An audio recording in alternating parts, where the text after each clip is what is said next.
Saludos y bienvenidos de nuevo a la clase Historia de la Iglesia Cristiana. Me da mucho gusto que sigue con los estudios, con los videos, tratando de entender y aprender cómo Dios perseveró su palabra en la historia, cómo inició la Iglesia Cristiana, quién usó Dios para clarificar, definir unas doctrinas claves de Cristo, de su palabra, y hoy vamos a investigar de nuevo dos hombres que Dios usó en la historia de la iglesia en un tiempo muy clave en el crecimiento de la iglesia cristiana. Entonces, vamos a hablar sobre los años, o más o menos en la época de los años 350 hasta el año 500. Sí, 500 en este tiempo de la historia de la iglesia. Y primeramente quiero introducirles a Agustín. Tal vez lo conocen más como San Agustín. La iglesia católica lo ha hecho como santo, lo reconocen de esta forma.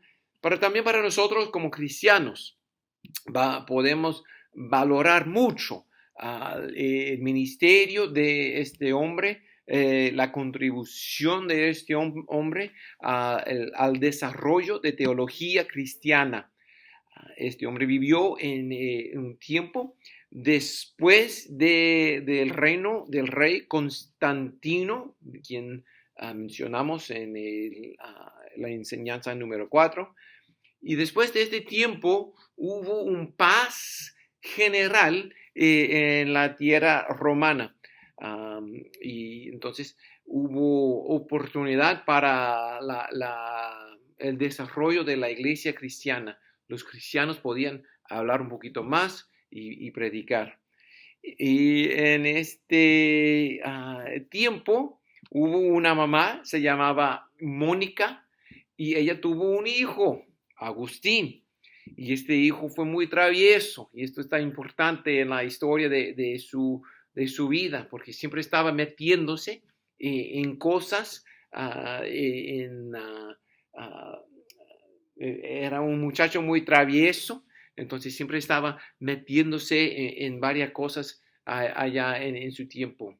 Pero su mamá se dedicó a orar regularmente por su salvación. Entonces ella estaba cristiana y vio que su hijo también necesitaba a Cristo y siempre estaba orando por él.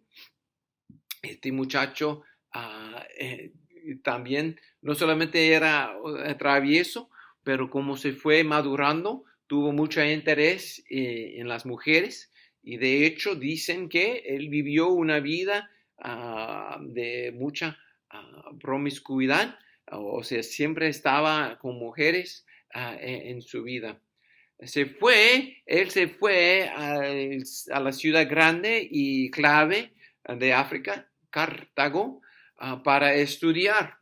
Y ahí estaba estudiando, y los maestros, los profesores se fijaron, este muchacho Agustín está bien listo. Entonces aprendió mucho y empezó a aprender mucho de una escuela o un modo de pensar que se llamaba neoplatonismo. O sea, estaban visitando de nuevo unas ideas de Platón, del griego, el filósofo griego, y estaban cambiando un poco de estas ideas.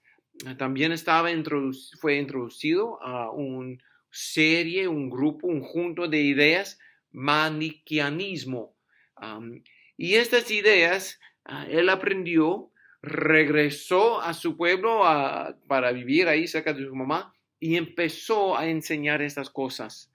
En este tiempo su mamá estaba orando por su salvación y seguía. Y Dios hizo una gran obra en su vida.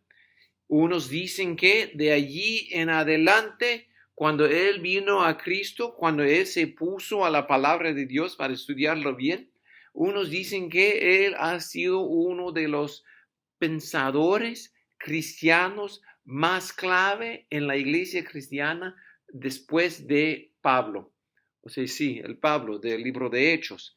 Entonces, él tomó ideas y el modo de pensar de lo que se llama el modo clásico de los griegos de la antigüedad y empezó a pensar críticamente sobre las doctrinas cristianas. Entonces él hizo, o sea, creó un sistema de pensamientos, de teología sobre la doctrina cristiana.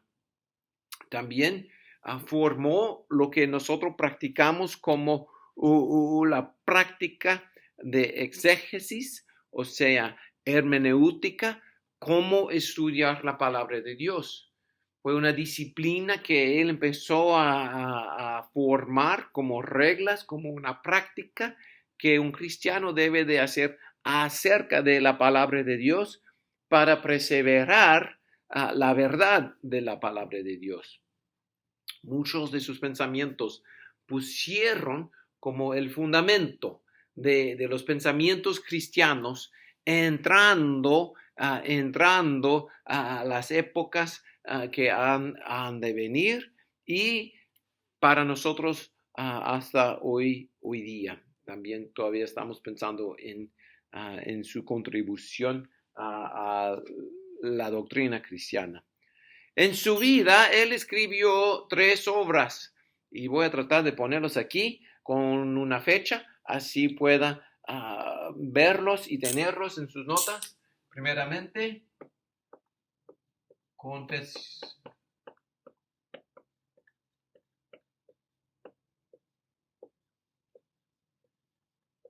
y escribió un libro, una obra que se llama Confesiones. Confesiones. En esta obra lo que él hizo fue, habló acerca de la confesión, o sea, como reconocer su naturaleza pecaminosa y que debemos de confesarlo.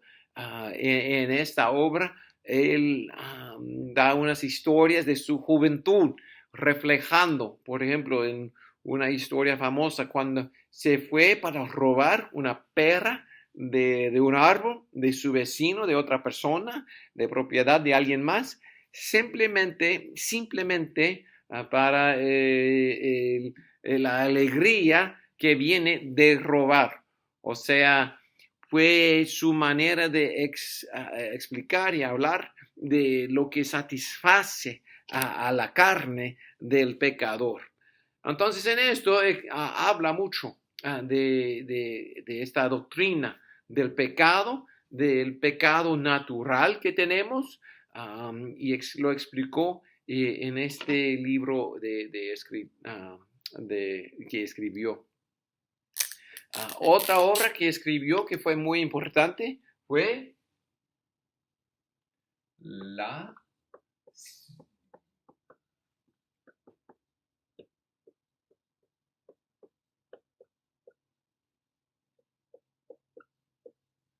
escribió también otra obra que se llama La Ciudad de Dios.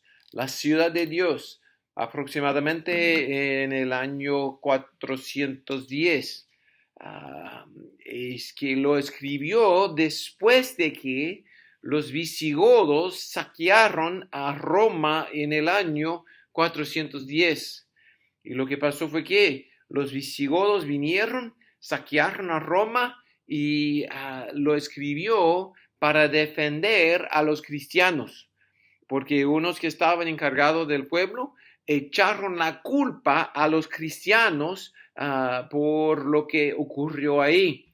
Y estaban acusando o diciendo que los cristianos eran ateos. O sea, sí, exactamente.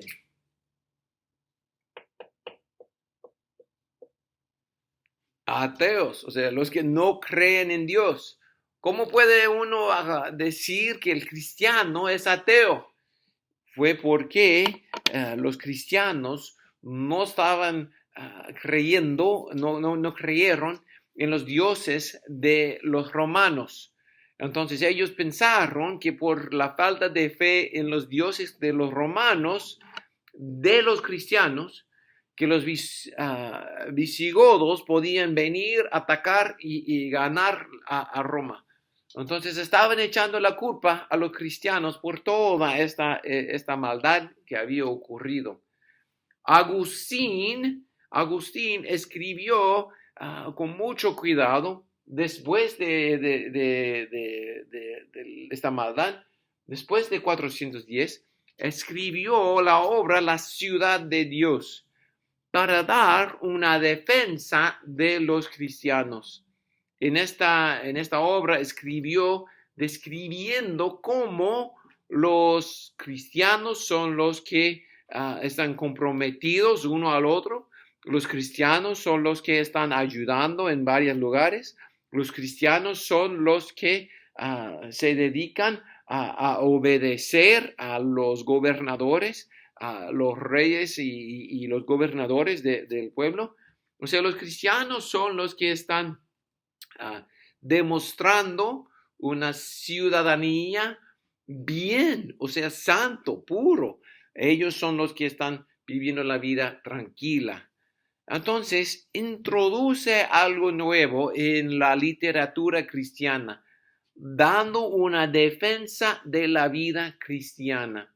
Y esto es importante porque lo hace de una forma razonable de su entrenamiento, pero también lo demuestra de una forma honesta, o sea, dando claramente esta de defensa. También escribió sobre unas doctrinas cristianas.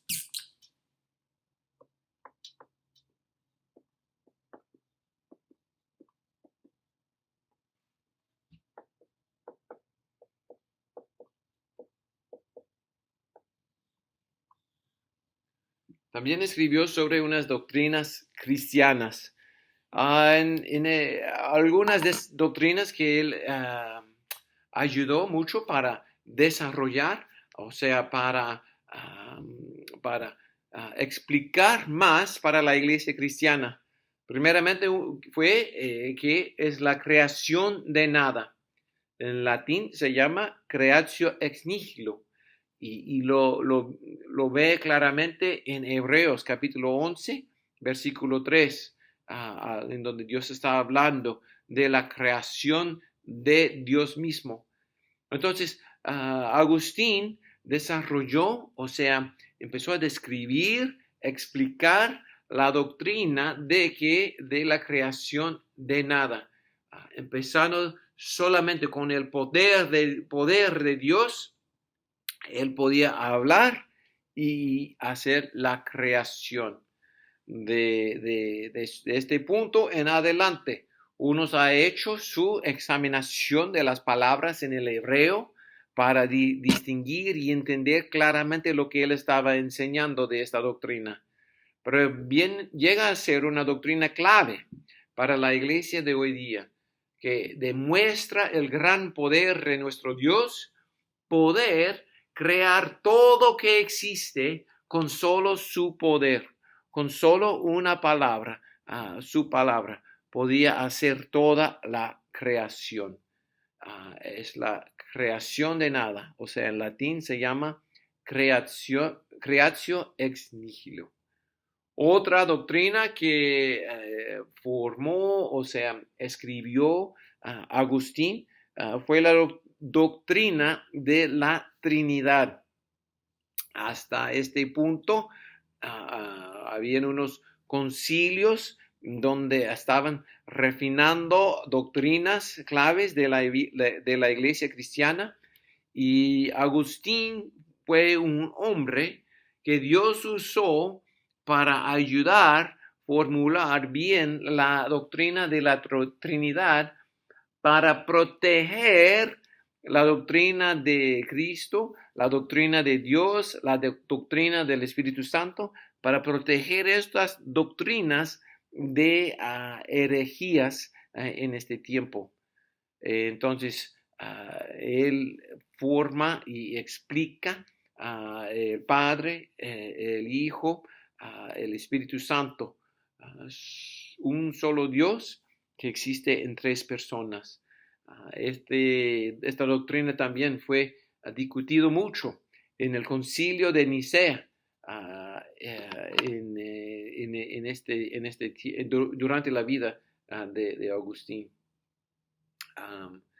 Y últimamente, como mencioné en sus confesiones, él hizo varios estudios sobre el pecado y usando Romanos 3, 4, 5, ve que él formó, o sea, articuló mejor la doctrina del pecado original y explicó y estudió esta doctrina no para desanimar a la iglesia cristiana, sino para levantar su entendimiento de la gracia de nuestro Dios. Si no entendemos que somos pecadores, no podemos apreciar y valorar la gracia de nuestro Dios. Si no entendemos que somos pecadores, no vamos a ver la necesidad de la misericordia de nuestro Dios.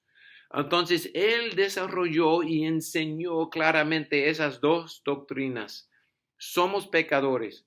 No es que llegamos a ser pecadores, sino que cuando nacemos tenemos pecado en nuestra vida. ¿Por qué? Como explica en Romanos capítulo 5, por el pecado de Adán. O sea, de ahí sacamos y entendemos que somos pecadores por dos razones.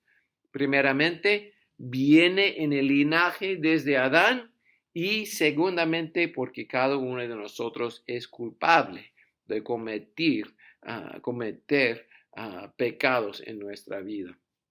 Entonces, él formuló, no lo inventó, sino formuló y dio mucha explicación a esta doctrina.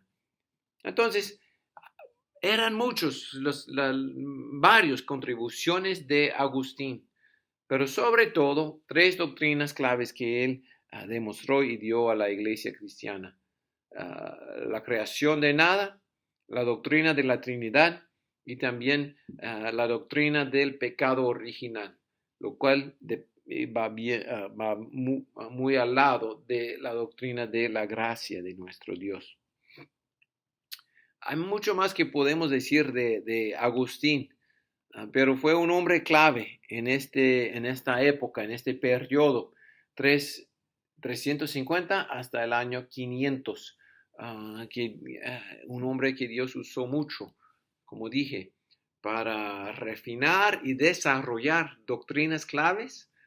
Escribió mucho y fue un gran pensador en la historia de la iglesia cristiana. Entonces, cuando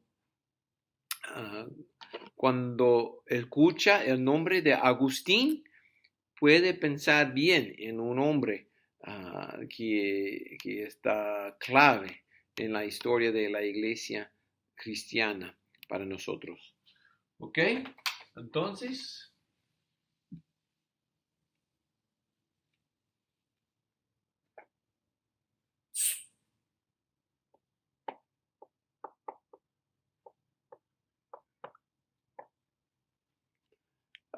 también tenemos a Jerónimo, y me faltan sus fechas, pero Jerónimo es otro hombre que Dios usó en este tiempo. Cuando él llega a la escena en este tiempo, lo que estaba pasando fue que tenía la Biblia en un idioma. Muchos de nosotros sabemos que el Nuevo Testamento fue escrito en griego y mucha gente en este tiempo usaba el idioma de griego. Y también sabemos que el Antiguo Testamento fue escrito en hebreo. Pues en ya a su vida, el Antiguo Testamento ya estaba traducido al griego. Entonces la colección del Antiguo y Nuevo Testamento en griego se llama Septuaginta. Así se llama todo el Antiguo y Nuevo Testamento en griego. Pero, como mencionamos antes, el imperio de Roma estaba sobre la tierra y ellos no usaron el idioma de griego, ellos hablaron latín. Entonces era necesario traducir la Biblia al idioma de latín.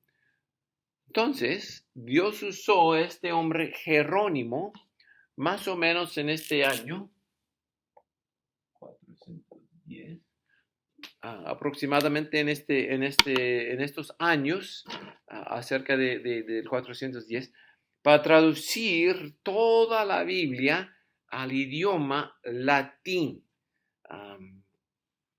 Y lo que pasó fue que él lo puso todo en latín.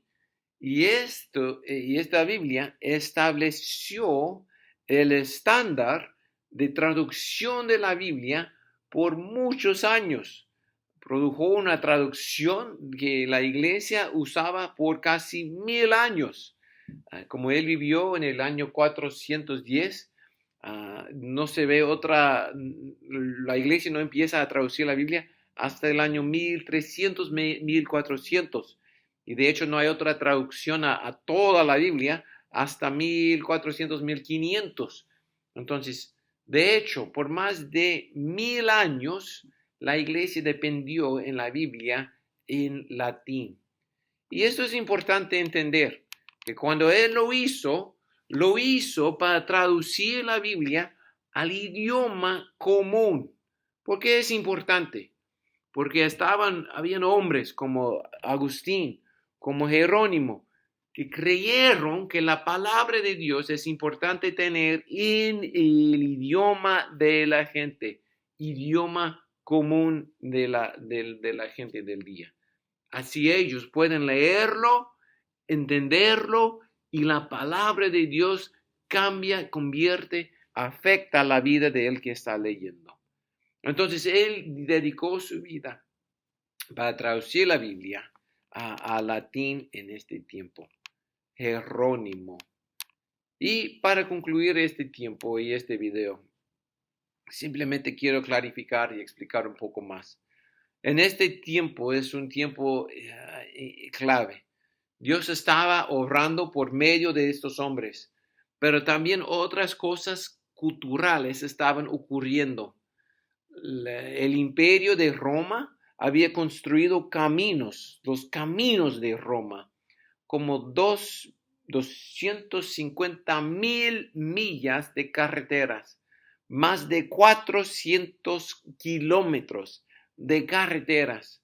Y estos sirvieron para avanzar negocios, ejércitos y también para el movimiento de misioneros en este tiempo. Por la paz romana fue fácil viajar de un lugar a otro lugar como ciudadano. Es como viajar dentro de su propio país con su pasaporte. Es fácil moverse dentro de su país, de un lado al otro lado. Así fue el imperio romano, no solamente legalmente, pero también por los caminos que habían establecido. Y también como fue paz, la paz romana, y caminos buenos, también usaron un idioma común. Entonces, esto sirvió para el crecimiento del imperio, pero también sirvió mucho para la iglesia, porque los misioneros, los hombres de este tiempo, podían viajar mucho para mover y para compartir el evangelio. Por el año 500, mucho del imperio de Roma, lo cual fue bien grande en esta época, habían escuchado el evangelio. Y esto se extiende por todo el mar Mediterráneo, de lo que conocemos hoy. Se extiende hasta lo que conocemos hoy como España, por Italia, más al norte, y también al este, pasando el mar Mediterráneo y siguiendo un gran lugar del imperio de Roma. Pues en este tiempo Dios usó estos dos hombres, pero también usó varios otros. Si quiere hacer más investigación a esta época, pueden descubrir otros, como lo digamos, héroes o hombres fieles a la obra de nuestro Señor. Pero hoy solamente quería introducirles a estas dos personas. Agustín, quien Dios usó para formular bien varias doctrinas, y Jerónimo, quien Dios usó para traducir la Biblia del griego, del hebreo, y ponerlo todo en el idioma común de la gente, latín, para el Imperio de Roma. Muchas gracias. Seguiremos adelante y ya pronto estaremos con el curso que sigue.